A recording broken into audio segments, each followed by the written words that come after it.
In today's video, I will be teaching you guys how you guys can make logos using Midjourney. And before I show you the steps, if you guys are new to our channel How to Guide, then don't forget to hit the like and subscribe to our channel. And for those people who do not know what Midjourney is basically a Discord server bot which you guys can use to create images out of text, which means if you guys can clearly describe the type of logo you want on text, Midjourney will create it. And I will show you guys how you guys can do that. And before I show you the steps, what you have to do is make sure you have added Midjourney on your Discord. We have also made a video on how you guys can do that, so do that. Once you do that and come on Discord, you want to click on Midjourney logo and come into their server. Once you're over here, you can go on any newbies tab you want. Just make sure you're in the newbies tab, and where it says messages, you want to click on it. And over here, you want to write /IMAGINE.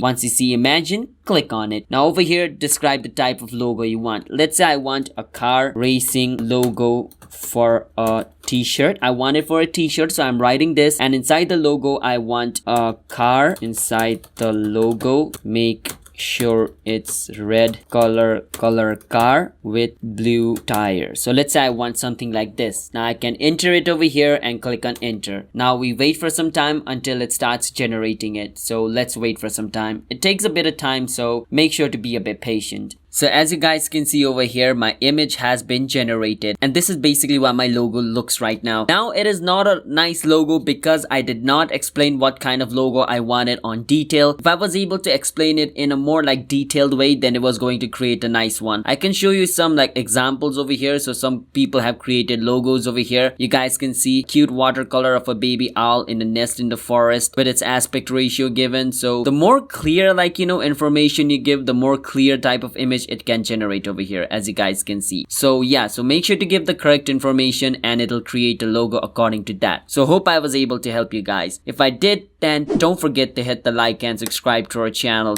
How to Guide. I will see you guys next time.